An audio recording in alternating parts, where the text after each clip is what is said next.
வந்து என்ன தொகுதினா இது? இது வேளச்சேரி தொகுதி. இது வேளச்சேரி தொகுதி. வேளச்சேரி தொகுதியில தமிழக வெற்றி கழகத்தில் இருக்கக்கூடிய யார் நிக்கிறாங்க?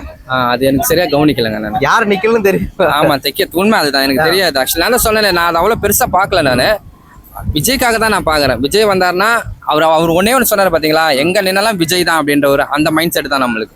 ஓகே, இப்ப இந்த தமிழக வெற்றி கழகத்துல மார்க் வேட்பாளரை யார் அறிவிச்சாலுமே சோ அவங்க வந்து யார் வேட்பாளர்னு உங்களுக்கு தெரிய வேண்டியதில்லை. தெரியல, விஜய்க்காக அந்த விஜய் கோசம் ஓட்டு போட்டுருவீங்க.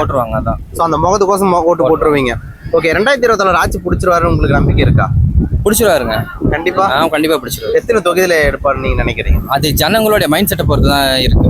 சரி, மக்கள் நிறைய பேர் காசு வாங்கிட்டு ஓட்டு போடுறாங்க இல்லையா? அது நம்ம ஒன்றும் செய்ய முடியாது. நம்ம எவ்வளோ விழிப்புணர்வு பண்ணிட்டு தான் இருக்காங்க. ஆனால் அது ஜனங்க கொஞ்சம் யோசிக்கணும் என்ன பண்ணுறாங்க அப்படின்னு. ஜனங்க தான் தெளிவாக இருக்கணும். ஆனால் நிறைய பேர் சொல்லியிருக்காங்க காசு வாங்காம ஓட்டு போடுவேன்ட்டு.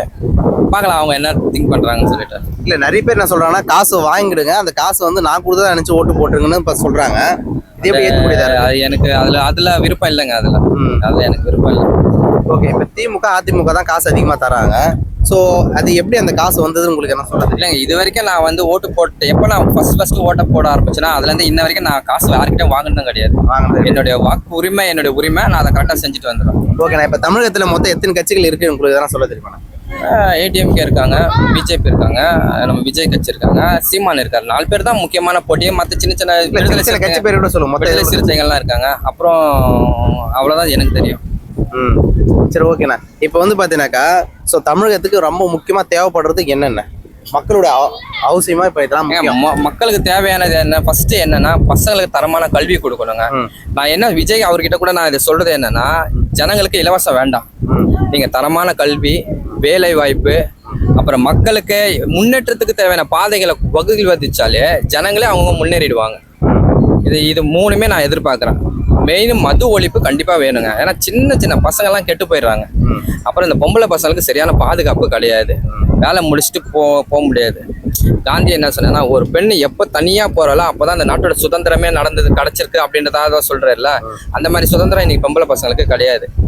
அதனால இதெல்லாம் ஒழிச்சிட்டாங்கன்னா நாடு கொஞ்சம் நல்லா இருந்தோம். தரமான கல்வி, வேலை வாய்ப்பு, நல்ல மெடிசன்ஸு இதெல்லாம் கொடுத்தாலே நாடு கொஞ்சம் முன்னேறிடுவாங்க. இலவசம் கூட வேண்டாம், ஜனங்களுக்கு இதை கொடுத்தாலே ஜனங்க வாழ்க்கையில முன்னேறி போயிடுவாங்க. இப்போ அதிமுக திமுக எந்த கூட்டணி பார்த்தோன்னா மிகப்பெரிய பலவீனமா இருக்கு, எந்த கூட்டணி பலமா இருக்கு? இப்போ எனக்கு தெரிஞ்சு விஜய் வந்ததுல வந்து இந்த 2 கூட்டணி மேல இருக்கிற டிஎம்கே ஏடிஎம்கே மேல இருக்கிற அந்த மக்களுக்கு இருக்கிற அந்த என்ன சொல்றதுன்னா நல்ல ஒரு ஆதிக்கம் வந்து இல்லாம போயிடுச்சு. புதுசா எதிர்பார்க்கறதுனால விஜயை கொண்டு வரணும்ன்ற ஒரு மைண்ட் செட்ல இருக்கிறாங்க. பிஜேபி பற்றி உங்க கருத்து என்ன? பிஜேபி பற்றி சொல்லணும்னா அவங்களுடைய கொள்கையே வேறங்க. அவங்களது மொத்தமா அவங்க என்னன்னா மக்களுக்கு என்ன செய்யணுமோ அதை செய்யாம மதத்தை கொஞ்சம் தூண்டி வளர்க்குறாங்க அவங்க. அதுதான் இங்க இருக்கிற பிரச்சனையே. அவங்க தமிழகத்துல மத அரசியல் செட் ஆகாதுங்க. இது வந்து எல்லா மக்களும் இருக்கிற நாடு, நம்ம நாடு. சரி, இந்த எல்லா நாட்டு மக்களையும் அனுசரிச்சு போகணும். அந்த பிஜேபி இருக்க நீங்க எக்ஸாம்பிள் சொன்ன போனா கோயில் சர்ச்சுக்குள்ள போயிட்டு பிரச்சனை பண்றாங்க, தர்காக்குள்ள போயிட்டு பிரச்சனை பண்றாங்க. அதெல்லாம் செட் ஆகாதுங்க. இவங்களை உள்ள கொண்டு வந்தா இது ரொம்ப கஷ்டமாயிடும். ஓகே, நான்